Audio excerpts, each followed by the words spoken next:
अस्सलाम वालेकुम स्टूडेंट्स। आपको रिज्यूमे और सीवी करवाई थी। जैसे मैंने आपको बताया कि सीवी और रिज्यूमे एक ही चीज़ होती है।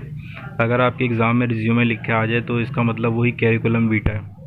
याद रखिएगा, ये कवरिंग लेटर के साथ आता है। तो जैसे मैंने आपको पहले बताया था, आप थोड़ा उसको देख लीजिएगा कि जैसे कभी किसी न्यूज़पेपर में कोई इश्तिहार आता है जॉब के लिए, जिसे हम कहते हैं मुलाजमत के मौक़े या जॉब अपॉर्चुनिटीज़ आती हैं, तो उसमें एक फॉर्मल तरीका होता है जिसको हम कहते हैं रस्मी तरीका अपने डॉक्यूमेंट सेंड करने का। तो उसमें आपको सबसे पहले कवरिंग लेटर भी देना पड़ता है और एक रिज्यूमे देना पड़ता है।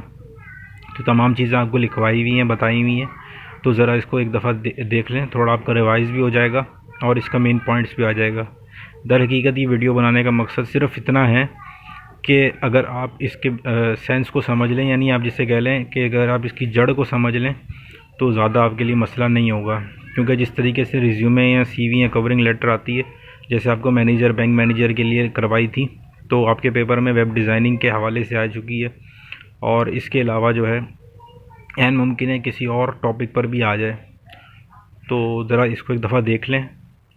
अब जैसे हमने लिखा है, रिज्यूमे और CV is a short detailed and brief overview of applicant for job.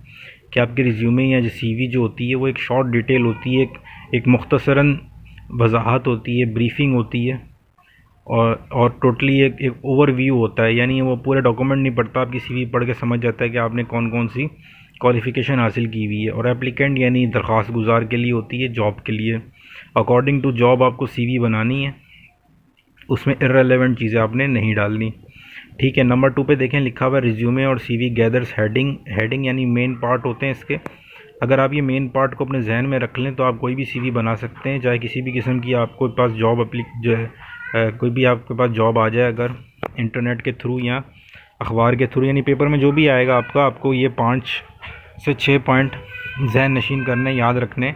फिर बाकी जैसे वेब डिज़ाइनिंग आ जाए तो ऑब्जेक्टिव उसके हवाले से डाल दें, पर्सनल इन्फॉर्मेशन के हवाले से डाल दें, क्वालिफ़िकेशन के हवाले से डाल, इसी तरीके से स्किल्स उसके हवाले से डाल दें, तजुर्बा कोर्सेज डाल दें। ठीक है, अगर वेब डिज़ाइनिंग आ जाए, वेब डेवलपमेंट आ जाए, या कहीं मैनेजर की जॉब आ जाए या टीचर की जॉब आ जाए, XYZ तरीके का objectives, personal information, qualification, skills, experience, courses ऐसे ही रहेंगे। ठीक है, अब ज़रा इसको समझ लें। ऑब्जेक्टिव्स आपके मकासद होते हैं, ये आपको करवाए हुए हैं सारे।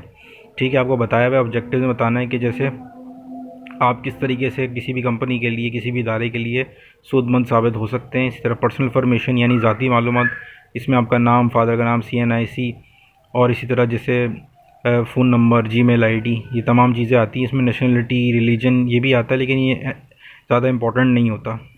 क्वालिफ़िकेशन लाजमी आपने लिखनी है, क्योंकि इसके बगैर सीवी नामुकम्मल है। आप समझ लें, अगर प्लस पॉइंट है, स्टार पॉइंट है, तो वो क्वालिफ़िकेशन है।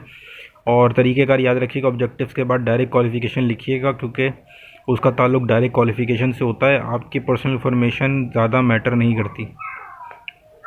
क्वालिफ़िकेशन में याद रखिएगा, जैसे मैंने आपको बताया, आपने रिवर्स में लिखना है। अब रिवर्स में लिखने से मुराद ये है कि अगर जैसे मिसाल के तौर पे कोई मैनेजर की जॉब के लिए अप्लाई करता है, मैनेजर की जॉब के लिए अगर उसने अप्लाई किया तो उसको आखिरी डिग्री पहले लिखनी पड़ेगी। यानी जैसे उसको MCOM पहले लिखना पड़ेगा, फिर BCOM लिखना पड़ेगा। उसको ये नहीं करना कि मैट्रिक पहले कर दे या इंटर पहले कर दे, उल्टा उसको रिवर्स में चलाना पड़ेगा इसको। ठीक है, इसके अलावा स्किल्स, महारतें, कौन कौन सी महारतें उसको आती हैं, जैसे कस्टमर डीलिंग करनी आती है, ऑनलाइन बैंकिंग उसको आती है, या इस तरीके की और कई चीज़ें उसको आती हैं। टीम लीडर बहुत अच्छा है वो, तो ये स्किल्स में डाल दीजिएगा। फिर कोर्सेज हैं, स्किल्स कोर्स में याद रखें, कोर्स का आपको सर्टिफिकेट मिल जाता है। जो स्किल्स होते हैं इनमें बाज़ औक़ात सर्टिफिकेट नहीं मिलता, ये चीज़ें तजुर्बे से हासिल होती हैं।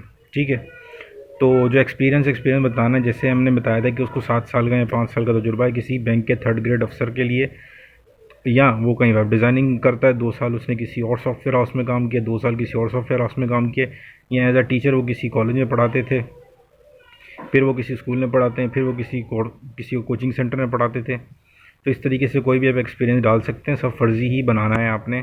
कोर्स इसमें डाल दीजिए कि जैसे इंग्लिश लैंग्वेज का कोर्स उन्होंने किया, अगर मैनेजर की जॉब के लिए अगर MS ऑफिस किया हुआ उसने, या दीगर इसके हवाले से और कोई कोर्सेज उसने किया हुआ है।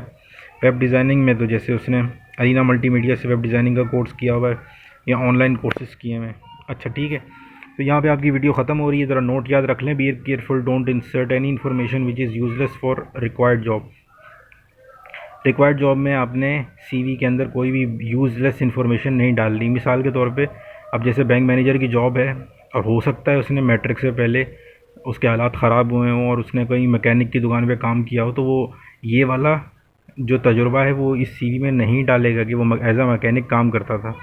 ठीक है, क्योंकि ये इररिलेवेंट चीज़ है। वो कहीं पे हेल्पर के तौर पे काम करता था, कहीं पर वो जो है लॉन्ड्री में काम करता था। तो ये तमाम चीज़ें आपने इस सीवी में नहीं डालनी है, क्योंकि इस सीवी से उसका कोई ताल्लुक़ नहीं है।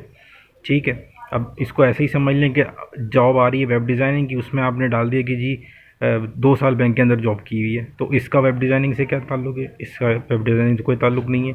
तो ये एक दफ़ा देख लें, वीडियो को 2-3 दफ़ा चला के देख लें, तो उम्मीद है आपकी समझ में आ गया होगा। तमाम के तमाम आपकी इसी तरीके से सीवियाँ बनेंगी, बस इसमें पर्सनल इन्फॉर्मेशन सेम रहेगी, क्वालिफ़िकेशन जो अकॉर्डिंग टू जॉब डालिएगा, ऑब्जेक्टिव्स सेम रहेंगे, और स्किल्स, एक्सपीरियंस और कोर्सेज़ ये मैं आपको बता चुका हूँ।